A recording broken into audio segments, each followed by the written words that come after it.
प्रधानमंत्री जी से सादर अनुरोध करता हूं कि वो यहाँ की सभा को अपने आशीर्वचन से अभिसंचित करें।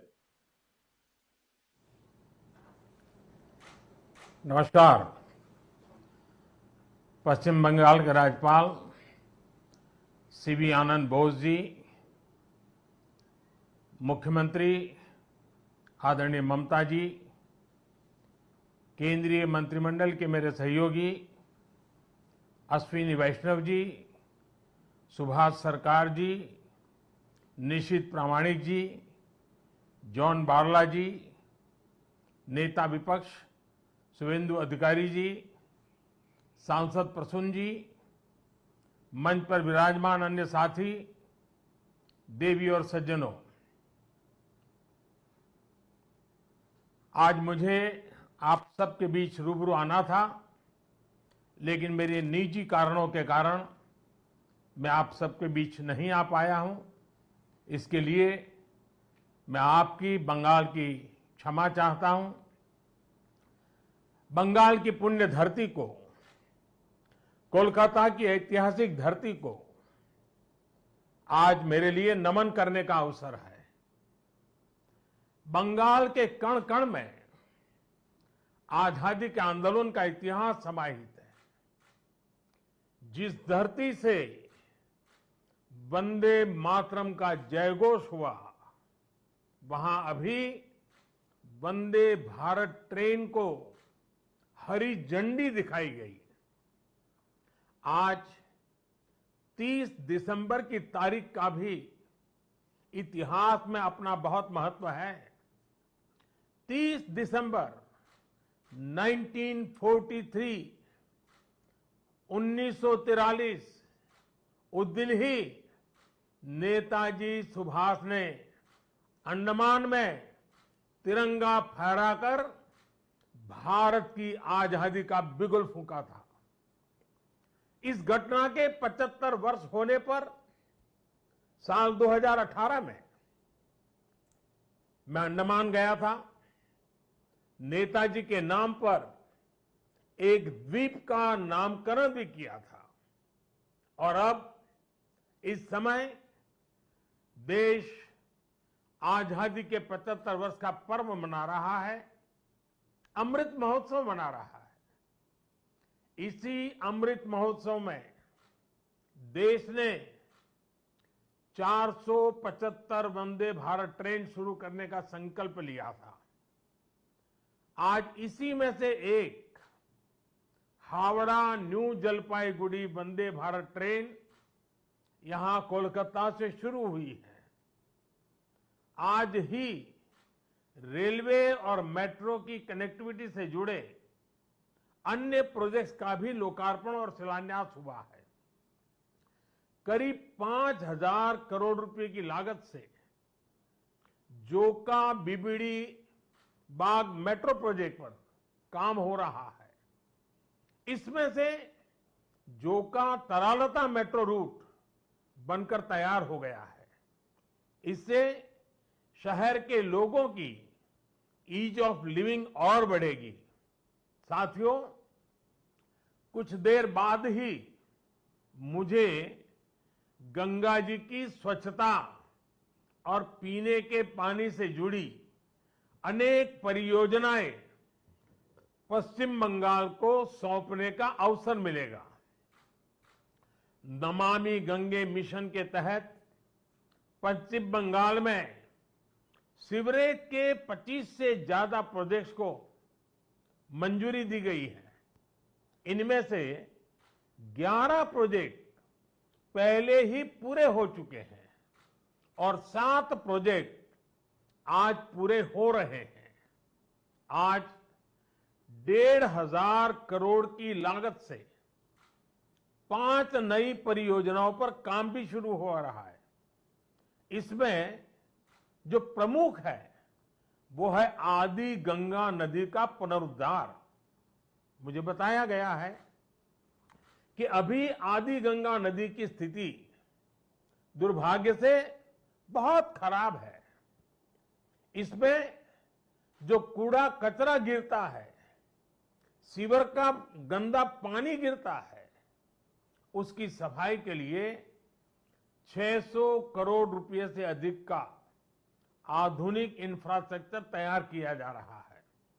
हम लोग अक्सर व्यक्ति के जीवन में प्रिवेंटिव हेल्थ केयर की बात तो करते रहते हैं और हम कहते हैं कि दिनचर्या वो होनी चाहिए कि बीमारी की नौबत ही ना आए।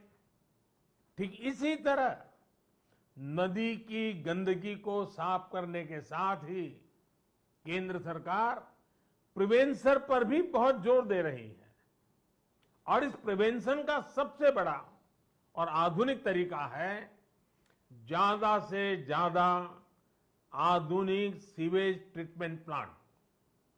आने वाले 10-15 साल बाद की जरूरतों को ध्यान में रखते हुए देश में आज ही आधुनिक सीवेज ट्रीटमेंट प्लांट लगवाए जा रहे हैं। आजादी के अमृत काल में हमें फॉरवर्ड लुकिंग सोच और अप्रोच के साथ देश को आगे ले जाना है।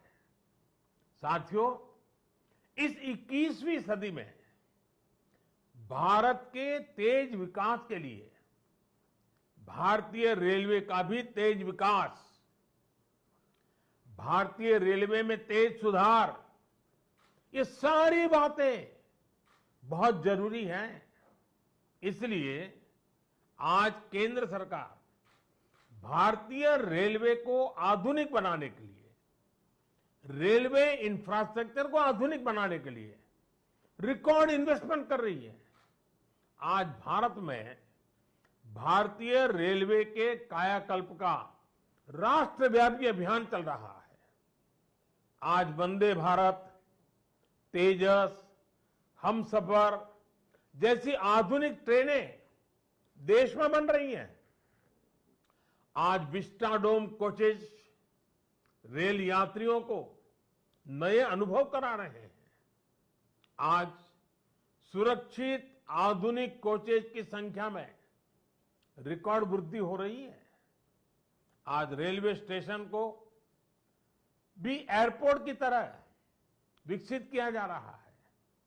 न्यू जलपाईगुड़ी स्टेशन भी इसी लिस्ट में शामिल है। आज रेलवे लाइनों का दोहरीकरण, रेलवे लाइनों का बिजलीकरण जिस रफ्तार से हो रहा है वो पहले कभी नहीं हुआ। देश में जो ईस्टर्न और वेस्टर्न डेडिकेटेड फ्रेट कॉरिडोर बन रहे हैं वो लॉजिस्टिक्स सेक्टर में क्रांतिकारी बदलाव लाने वाले हैं। सुरक्षा हो, स्वच्छता हो, सामर्थ्य हो, सामंजस्य हो, समय की पाबंदी हो, सहूलियत हो, भारतीय रेलवे आज एक नई पहचान बनाने की हम सबकी कोशिश रंग ला रही है। बीते 8 वर्षों में भारतीय रेलवे ने आधुनिकता की नींव पर काम किया है। अब आने वाले 8 वर्ष में हम भारतीय रेलवे को आधुनिकता की नई यात्रा पर निकलते हुए देखेंगे। भारत जैसे युवा देश के लिए भारतीय रेल भी युवा अवतार लेने जा रहा है और इसमें निश्चित तौर पर 475 से ज्यादा वंदे भारत ट्रेनों की बड़ी भूमिका होगी। साथियों, आजादी के बाद के 7 दशकों में 20,000 रूट किलोमीटर रेल लाइन का बिजलीकरण हुआ। वहीं 2014 में हमारी सरकार बनने के बाद बीते 7-8 वर्षों में ही 32,000 रूट किलोमीटर से ज्यादा रेल लाइन का बिजलीकरण हो चुका है। ये है देश के काम करने की रफ्तार, रेलवे के आधुनिकीकरण की रफ्तार। और इस रफ्तार को तेज करने के लिए अब भारत में दुनिया के सबसे शक्तिशाली बिजली के रेल इंजनों का भी तेजी से निर्माण हो रहा है। साथियों, आज के भारत की स्पीड और स्केल का एक और प्रमाण हमारा मेट्रो रेल सिस्टम है। कोलकाता के लोग जानते हैं कि दशकों से मेट्रो रेल पब्लिक ट्रांसपोर्ट का कितना बेहतरीन माध्यम रही है। 2014 से पहले तक देश में कुल मेट्रो नेटवर्क 250 किलोमीटर से भी कम था और इसमें भी सबसे बड़ी हिस्सेदारी दिल्ली एनसीआर की ही थी। केंद्र सरकार ने इस स्थिति को भी बदलता हुआ है, उसको बदलने का पूरा प्रयास किया है और बहुत तेजी से बदला है। बीते 8 वर्षों में हमने मेट्रो का 2 दर्जन से अधिक शहरों तक विस्तार किया है। आज देश के अलग अलग शहरों में लगभग 800 किलोमीटर ट्रैक पर मेट्रो चल रही है। 1000 किलोमीटर के नए मेट्रो रूट पर तेजी से काम चल रहा है। जोका बीबीडी मार्ग मेट्रो परियोजना इसी संकल्प का हिस्सा है। साथियों, पिछली सदी के भारत की 2 और बड़ी चुनौतियां रही हैं जिन्होंने देश के विकास पर बहुत नकारात्मक असर डाला है। एक चुनौती रही इंफ्रास्ट्रक्चर के कार्यों में विभिन्न एजेंसियों में तालमेल की कमी और दूसरी चुनौती रही ट्रांसपोर्ट के विभिन्न साधनों में भी आपसी तालमेल का जीरो होना।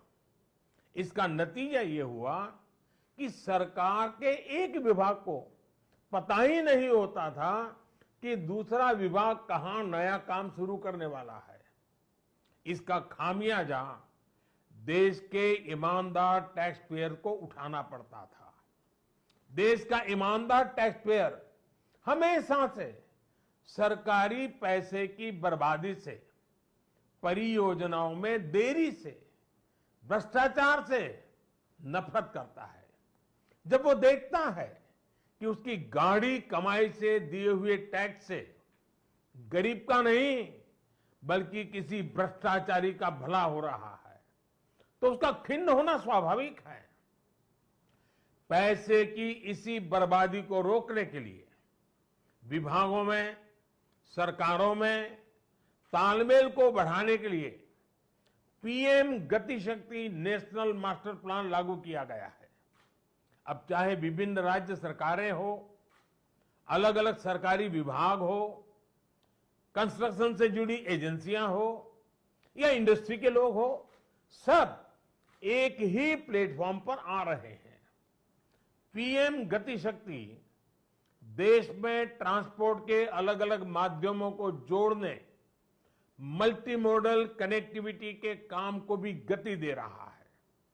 आज देश में रिकॉर्ड तेजी से हाईवे बन रहे हैं, एयरपोर्ट बन रहे हैं, वाटरवे बन रहे हैं, नए पोर्ट्स बन रहे हैं और इसमें भी सबसे बड़ी बात यह कि इन्हें अब इस तरह तैयार किया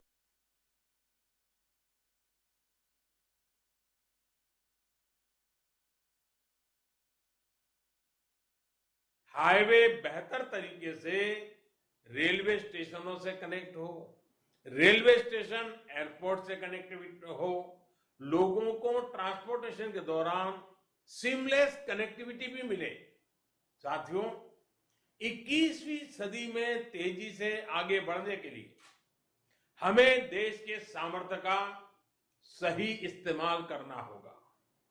मैं देश के लोगों को वाटरवेज का उदाहरण भी देना चाहता हूं। एक समय था जब भारत में व्यापार, कारोबार और टूरिज्म के लिए वाटरवेज का बड़े पैमाने पर इस्तेमाल होता था। इसलिए कितने ही शहर नदियों के किनारे बसे, नदियों के किनारे इतना औद्योगिक विकास हुआ, लेकिन इस सामर्थ्य को पहले सैकड़ों वर्षों की गुलामी और फिर आजादी के बाद की सरकारी उदासीनता ने तबाह कर दिया। अब भारत अपनी इस जल शक्ति को बढ़ाने पर काम कर रहा है। देश में 100 से ज्यादा वाटरवेज और विकसित किए जा रहे हैं। भारत की नदियों में आधुनिक क्रूज चले, व्यापार भी हो, टूरिज्म भी हो, इस दिशा में हम तेजी से आगे बढ़ रहे हैं। केंद्र सरकार ने बांग्लादेश सरकार के सहयोग से गंगा और ब्रह्मपुत्र नदियों के बीच वाटरवे लिंक स्थापित करने पर भी काम किया है। मैं आज देश के लोगों को इससे जुड़ी भी एक जानकारी देना चाहता हूं। 13 जनवरी 2023 को काशी से, वाराणसी से एक क्रूज जा रहा है जो 3200 किलोमीटर लंबे वाटरवे से होते हुए, बांग्लादेश से होते हुए डिब्रूगढ़ तक पहुंचेगा। ये पूरे विश्व में अपनी तरह का अभूतपूर्व क्रूज होगा। ये भारत में बढ़ते क्रूज टूरिज्म का भी प्रतिबिंब बनेगा। मैं पश्चिम बंगाल के लोगों से भी आग्रह करूंगा कि इसका जरूर लाभ उठाएं। वैसे आज मैं एक और बात के लिए विशेष तौर पर बंगाल के लोगों को नमन करना चाहता हूं। बंगाल के लोगों में देश की मिट्टी के प्रति जो प्रेम रहा है, उसका तो मैं हमेशा कायल रहा हूं। देश के विभिन्न हिस्सों को जानने के लिए, देश के विभिन्न हिस्सों में भ्रमण के लिए बंगाल के लोगों में जो उत्साह होता है वो अद्भुत होता है। बहुत से लोग पहला मौका मिलते ही किसी और देश में घूमने निकल जाते हैं, लेकिन बंगाल के लोग हमेशा अपने देश को प्राथमिकता देते हैं। बंगाल के लोग पर्यटन में भी नेशन फर्स्ट की भावना को लेकर चलते हैं। और आज जब देश में कनेक्टिविटी बढ़ रही है, रेलवे, हाईवे, वाटरवे आधुनिक हो रहे हैं, तो इससे ईज ऑफ ट्रैवल भी उतना ही बढ़ रहा है। इसका बड़ा लाभ बंगाल के लोगों को भी मिल रहा है।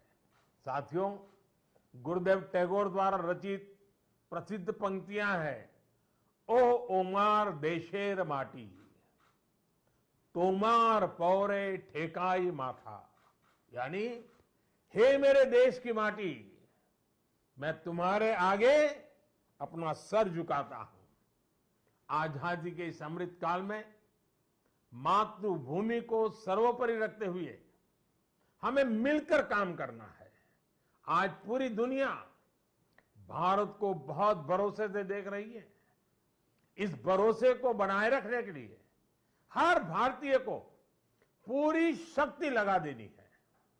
हमें हर दिन का उपयोग राष्ट्र निर्माण में करना है, हर पल का उपयोग राष्ट्र निर्माण में करना है।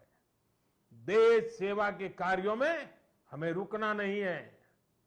इन्हीं शब्दों के साथ मैं अनेक परियोजनाओं के लिए बंगाल को बहुत बहुत बधाई देता हूं।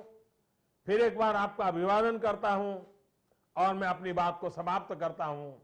बहुत बहुत धन्यवाद।